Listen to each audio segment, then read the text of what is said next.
तो again I am telling you, opening balance केवल एक स्टेप, जब भी आपको आया ओपनिंग बैलेंस तो तुरंत माइंड में क्लिक करना है, आपको इंटरेस्ट अक्रूड निकालना है। What is interest accrued? हमारा कितना इंटरेस्ट जमा है opening balance on 1 April. What is your interest accrued with the company? हमारा इंटरेस्ट कितना कंपनी के पास जमा है।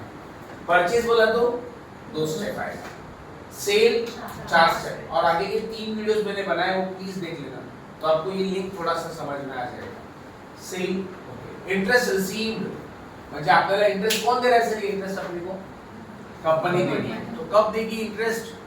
मैंने आपको बताया था 6 महीने में इंटरेस्ट देता है कंपनी, कभी कभी क्वार्टरली भी इंटरेस्ट देता है, कभी कभी कंपनी ईयरली भी इंटरेस्ट देता है। तो जब भी इंटरेस्ट रिसीव होगा ओनली 1 स्टेप। क्लोजिंग बैलेंस कब होगा? 31 मार्च। यहाँ पे आपको क्लियर विद दिस। तो ये स्टेप्स है। परचेज के वक्त 2 स्टेप, सेल के वक्त 2 step, opening balance 1 step, closing balance 1। और मैं आपको सबसे आसान टॉपिक है, आपने सेम 5 में और सेम 6 अभी चालू, सबसे आसान टॉपिक यही जाएगा आपको। आप देखना जब आप सॉल्व करोगे ना, ये तो सब स्टेप लेना है। अंडरराइटर्स जैसे था वो पुट करने का, ये तो उससे भी इजी, बस लेंथी है। मैंने आपको कल ही बताया था, थोड़ा लेंथी है। लेंथी क्यों है? क्योंकि आप जब सेल करोगे तो कितना स्टेप लेना है? 4। अगर ऐसे 2-3 सेल आ गया तो आपको फिर 8 स्टेप लेना है। एक सेल का 4 स्टेप, 2 सेल का 8 स्टेप, 3 सेल हो गया तो 12। तो लेंथी है but it's very easy to understand. Clear है? चलो करते हैं, इसका फॉर्मेट बनाते हैं हम लोग। फॉर्मेट ना ये हो गया।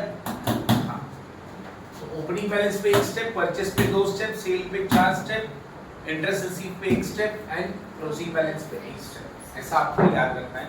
और अभी तो फॉर्मेट बनाना है। फॉर्मेट पहले मेरे को बनाने दो, क्योंकि ना बच्चे लोग ना एकदम बड़ा सा फॉर्मेट बना लेते हैं। इसके लिए बड़ा फॉर्मेट बनाने की जरूरत नहीं है।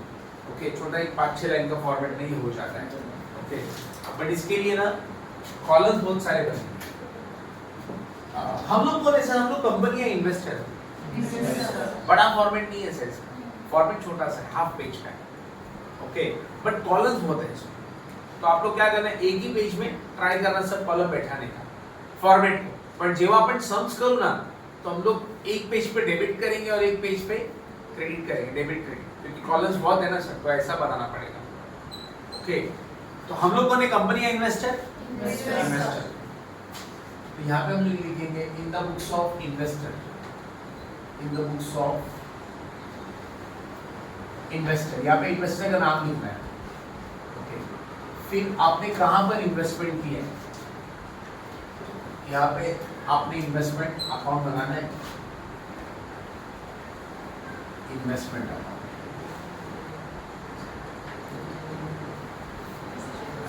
ये अकाउंट हम लोग जो बना रहे हैं, ये आपको लिखना है for the what year and. और नॉर्मली हमारा ईयर एंड 31 मार्च होता है। क्वेश्चन में दिया भी रहता है ईयर एंड क्या है। ठीक है, तो in the books of investor का नाम आ जाएगा। यहाँ पे आपने कौन सा इन्वेस्टमेंट किया है वो। अब कल आपने दिखा रहेगा, कल हमने वाला 12% डिबेंचर इन्वेस्टमेंट एग्जाम्पल, तो यहाँ पे आपको ऐसे पूरा लिखना पड़ेगा 12% डिबेंचर्स इन्वेस्टमेंट अकाउंट, मतलब आपने इन्वेस्टमेंट किधर किया है, डिबेंचर्स में, तो आपको स्पेसिफाई करना पड़ेगा। अच्छा चलो देखते हैं सर, स्टार्ट करते हैं। फॉर्मेट थोड़ा सा छोटा फॉर्मेट, बट कॉलम बड़े सर, कॉलम ढेर सारे। ये डेबिट साइड है हमारा, डेबिट साइड में हम लिखेंगे पहले डेट, पर्टिकुलर्स,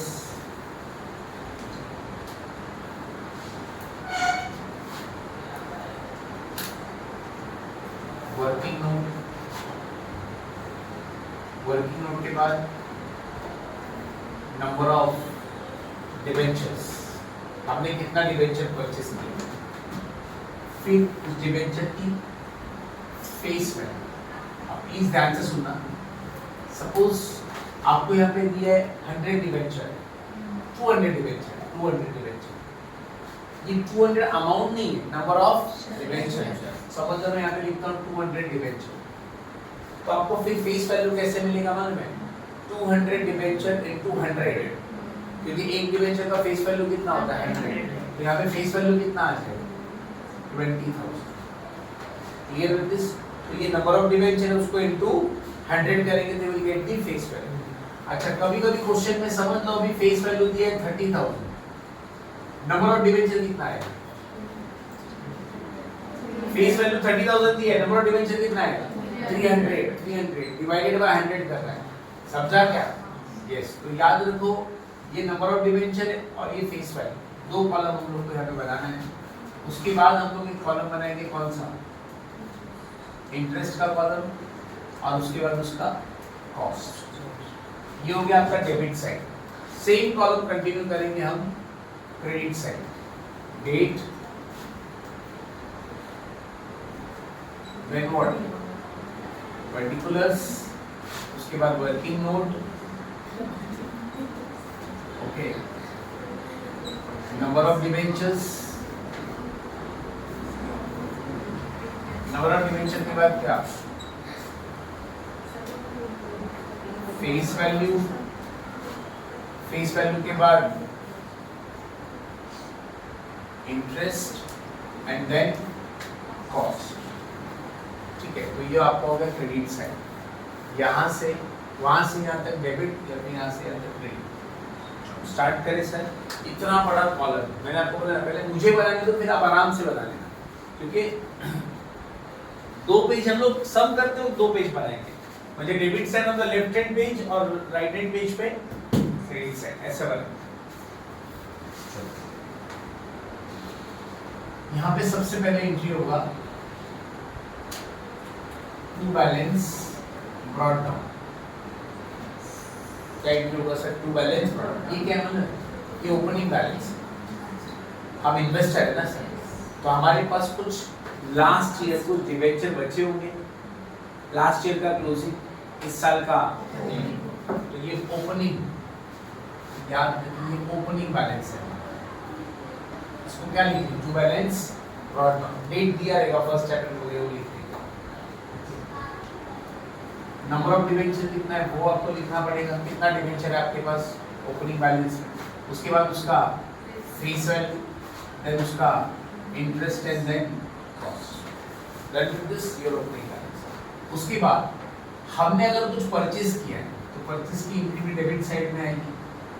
क्या लिखेंगे? टू बैंक अकाउंट, ब्रैकेट में लिखेंगे व्हाट, परचेज, है ना। डेबिट में क्यों लिख रहे हैं सर? डेबिट व्हाट, कम से हमारे पास इन्वेस्टमेंट आ रहा है, परचेस किया तो बैंक अकाउंट, परचेस का कितना डिबेंचर परचेस किया वो लिखेंगे, और उनका फेस वैल्यू, इंटरेस्ट कितना आएगा सर वो, और उसके बाद उसका कॉस्ट। क्लियर है? अगर मैंने आपको बोला मैंने 500 डिबेंचर परचेस किया तो 500 डिबेंचर यहाँ आ जाएगा, फेस वैल्यू में कितना आएगा 50,000। कैसे सर?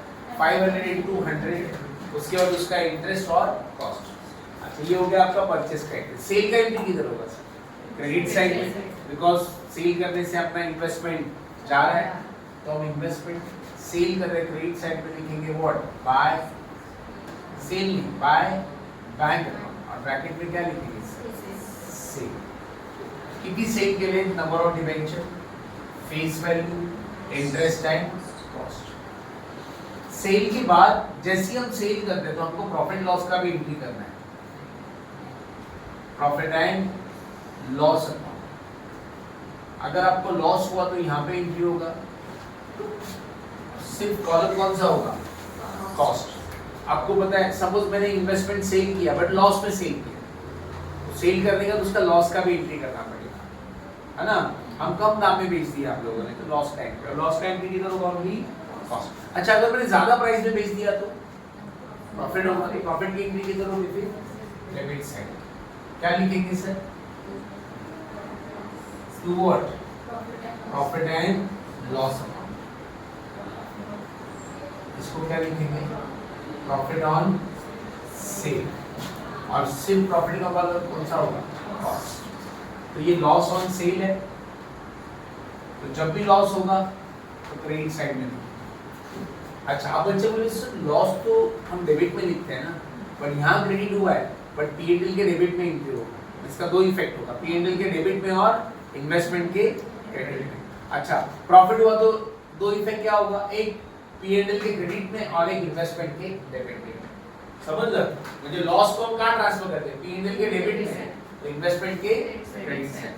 लॉस प्रॉफिट का एंट्री किधर होता है, P&L के क्रेडिट में और इन्वेस्टमेंट के, ये मेरा कौन सा अकाउंट है, इन्वेस्टमेंट अकाउंट, उसके डेबिट में आएगा। अच्छा, तो पहला एंट्री क्या था, opening balance in all the columns, purchase in all the columns, sale in all the columns. Loss हुआ तो सिर्फ कॉस्ट के कॉलम में लिखना है क्रेडिट साइड में, अगर प्रॉफिट हुआ तो डेबिट साइड में होगी कॉस्ट के कॉलम। Clear with this?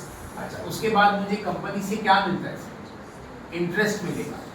तो कंपनी से इंटरेस्ट जब भी मिलेगा उसका एंट्री क्रेडिट साइड में लिखेंगे, बिकॉज ये मेरी इनकम है, और ये सिर्फ और सिर्फ कौन से कॉलम में, इंटरेस्ट के कॉलम में, इंटरेस्ट का एंट्री। बाद में फिर बाय क्लोजिंग बैलेंस, जैसे हमने ओपनिंग में लिखा था टू बैलेंस ब्रॉट डाउन, तो ये मेरा क्या है, क्लोजिंग बैलेंस। क्या लिखेंगे, बाय बैलेंस कैरिड डाउन। कितना क्लोजिंग में डिबेंचर है, वो उनकी फेस वैल्यू, इंटरेस्ट और कॉस्ट। समझ में आया? तो ये आपका क्लोजिंग बैलेंस है। यहाँ पे एक चीज मैं आपको बता के रख रहा हूँ, बाद में हम देखेंगे, बाद में लिखेंगे, उसको समझेंगे। बाय प्रॉफिट एंड लॉस, और इसको मैं बोलूँगा लॉस ऑन वैल्यूएशन। क्या बोलेंगे सर इसको, लॉस ऑन वैल्यूएशन। अभी फिलहाल आप इसको लिख के रखो, इसका कोई अभी फिलहाल मैं एक्सप्लेनेशन नहीं दे रहा हूँ। ओके, तो सब कॉलम ना टैली हो जानी चाहिए, सब कॉलम टैली होगा, मतलब नंबर ऑफ डिवेंचर टैली होना चाहिए, दोनों सेम हो जाना चाहिए, फेस वैल्यू भी दोनों सेम हो जाएगा, कॉस्ट भी दोनों सेम, बट एक कॉलम टैली नहीं होगा, वो होगा इंटरेस्ट। और इंटरेस्ट का हमेशा बैलेंस इधर आएगा, इधर आएगा सर, डेबिट साइड। मतलब क्रेडिट साइड टोटल ज्यादा रहेगा, उसमें से डेबिट को माइनस करेंगे, वी गेट द बैलेंस। बोलो, सब कॉलम टैली होगा, नंबर ऑफ डिवेंचर भी टैली होगा, फेस वैल्यू भी टैली होगा, कॉस्ट भी टैली होगा, फक्त इंटरेस्ट का जो कॉलम है वो टैली कभी भी नहीं होता है। यहाँ पे बैलेंस आएगा और उस बैलेंस को हम ट्रांसफर कर देंगे प्रॉफिट एंड लॉस अकाउंट। ये बैलेंस किसका बैलेंस है बेटा, ये बैलेंस इंटरेस्ट, ये वाला। बाकी सब कॉलम टैली हो जाते हैं। ओके, बोलो ओपनिंग बैलेंस कहाँ पे लिखा sir, debit side, purchase debit side in all the columns, cell credit side in all the columns. उसके बाद प्रॉफिट एंड लॉस आया तो क्रेडिट साइड, प्रॉफिट आया तो डेबिट साइड। ये इंटरेस्ट रिसीव्ड है, एकच कॉलम इंटरेस्ट के कॉलम, और ये क्लोजिंग बैलेंस।